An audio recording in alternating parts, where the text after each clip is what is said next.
Alice in Wonderland. One summer day, a young girl named Alice found herself trapped with a history lesson.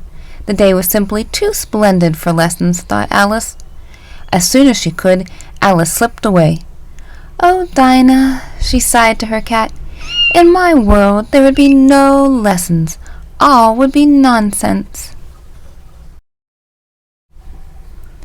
As Alice dreamed of her Wonderland, a well-dressed rabbit ran past. "I'm late! I'm late!" the white rabbit cried. Alice and the cat raced after him.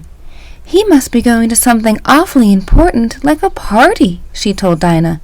They followed the white rabbit to a rabbit hole. Alice squeezed into the rabbit hole, even though she knew she did not belong there. "After all," she said, "curiosity often leads to trouble." Alice's voice disappeared into the dark hole, along with the rest of her. Alice floated down through the darkness. As a lamp drifted past, Alice turned it on and looked about her. As Alice landed, a pair of white rabbit feet raced past her. "Oh, wait, Mr. Rabbit, please," Alice called. She raced down the hallway as the white rabbit slammed the door behind him. Alice followed him through smaller and smaller doors. "Curiouser and curiouser," Alice said. At the last and smallest door, Alice twisted the knob. A nose wiggled under her hand. What a strange place, Alice thought. She asked the doorknob if she could go through. "Sorry," said the doorknob. "You're much too big. Why don't you try that bottle on the table?" A glass bottle labeled "Drink Me" appeared. With each sip, Alice shrank. Now she could fit through the door. But the door was locked. Tiny Alice couldn't unlock the door. Then she ate a magic cookie that made her into Giant Alice. But Giant Alice couldn't fit through the door. She began to cry, and tremendous tears flooded the room. Drinking the rest of the bottle, Alice shrank herself again and floated through the door's keyhole. A wave of her tears swept Alice into a very odd race. Fish and birds ran around the dodo, trying to get dry while the waves kept them wet. Alice spotted the white rabbit again. "Mr. Rabbit," she called. Alice chased the white rabbit until she was deep in a wood. Instead of finding the white rabbit, she found a pair of twins. "I'm Tweedledee," said one. "I'm Tweedledum," said the other. "I'm following the white rabbit," Alice told Tweedledee and Tweedledum. "I'm curious to know where he's going." Tweedledum sighed.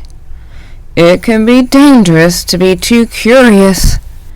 "I'm sure you are right," said Alice, but nevertheless she hurried off to find the white rabbit. To Alice's surprise, the white rabbit found her. "I'm late," he said. "Go get my gloves."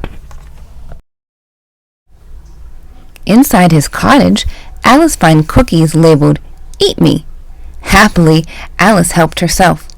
Soon she felt herself growing and growing. She grew until her arms and legs stuck out of the white rabbit's cottage. "Help, monster!" The white rabbit ran for the dodo. The dodo suggested burning down the house. Alice ate a carrot from the rabbit's garden and shrank to a tiny size again. As the dodo asked her for a match, the white rabbit ran off once more. "Oh dear," puffed Tiny Alice, "I'll never catch him." Alice ran out of the garden and came upon a caterpillar making smoky vows. "Who are you?" he asked, puffing out a "U." Alice blew his smoke away and blew the caterpillar right out of his clothes. Alice was worried until she saw that the caterpillar had become a butterfly. As the new butterfly flew away, he told her, "One side of the mushroom will make you grow taller, and the other side will make you grow shorter." Alice broke off 2 pieces of the mushroom. "I wonder which side is which," she said. With a shrug, Alice bit into the first mushroom piece. Normal-sized again, Alice tucked the leftover mushroom piece into her pocket. She searched for some signs of the White Rabbit. She did find signs, but they didn't help. As Alice puzzled which way to go, she heard singing. Alice looked up and saw a large mouth grinning down at her. Bit by bit, the body of a Cheshire Cat appeared. "If you'd really like to know," he said, "the White Rabbit went that way. Of course, if I were looking for a White Rabbit, I'd ask the Mad Hatter. Or there's the March Hare. Of course, he's mad too. Most everyone's mad here." Alice walked on until she heard more singing. That must be the Mad Hatter and the March Hare, she thought. As the tea for twosome wished each other "Merry on birthday," Alice asked to join them, but the pair shouted, "No room." "Oh, I'm very sorry," said Alice, "but I did enjoy your singing." "You enjoyed our singing?" asked the March Hare. "What a delightful child!" exclaimed the Mad Hatter. The Mad Hatter swept off his hat and wished Alice a merry unbirthday. There, on top of his head, was an unbirthday cake. "Now blow out the candle and make your wish," said the Mad Hatter. As if in answer to Alice's wish, the White Rabbit appeared. "I'm late!" he cried. The Mad Hatter and the March Hare decided that the rabbit's watch must be broken. So they fixed it with jam and lemon. Alice shook her head and walked away. "I've had enough nonsense," she said, but she couldn't find her path home. Above her, Alice heard the Cheshire Cat in the trees again. "I want to go home," Alice told him. The Cheshire Cat opened a door in a tree. Alice stepped through, into the world of the Queen of Hearts. Alice soon learned that everyone was afraid of the Queen. Suddenly, a royal trumpet sounded. The White Rabbit raced into the royal court.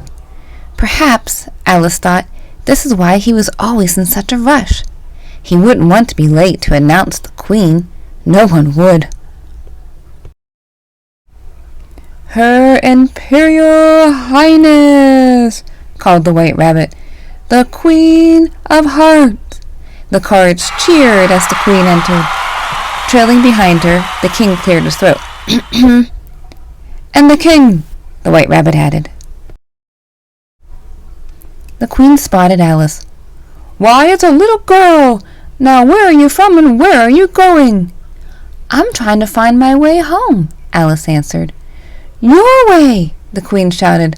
"All ways here are my ways!" The Queen calmed down when she learned that Alice played croquet. The Queen loved croquet. The cards always made sure she won. As the Queen prepared to swing, the Cheshire Cat appeared, but only Alice could see him. "You know," he told Alice, "we could make her really angry." "Oh no," said Alice. "Stop!" The Cheshire Cat tangled the Queen's skirt and tripped her up. As she flopped down, her skirt flapped up. The Queen heaved herself up. "Someone's head will roll for this!" "Yours!" she bellowed at Alice. The King pulled on the Queen's skirt. "Couldn't she have a little trial first?" The Queen humphed, but said yes. The White Rabbit read the charge. Alice had caused the Queen of Hearts to lose her temper. "Are you ready for your sentence?" the Queen asked Alice. "Sentence?" said Alice. "Oh, but there must be a verdict first." "Sentence first!" the Queen thundered. "Off with her head!" Alice found the mushroom piece in her pocket and stuck the one that made her grow in her mouth. She grew until she towered over the Queen. "I'm not afraid of you," Alice said to the Queen. Suddenly, Alice felt herself shrinking. "Off with her head!" the Queen shouted once more. The court of cards closed in on Alice. She raced away into a maze. She escaped the maze and found herself back in the Dodo's beach race. The cars chased Alice down the beach. In the wisps of smoke, Alice saw the doorknob in his little door. She tugged on the doorknob. "I simply must get out," she gasped. "But you are outside," the doorknob said. Alice peered through the keyhole. There she was, sleeping in the meadow where she had heard her history lesson. "Alice!" Alice's sister woke her. "It's time for tea." Alice looked around. Her Wonderland, with its angry queen, was gone. Alice shook away her dream and smiled.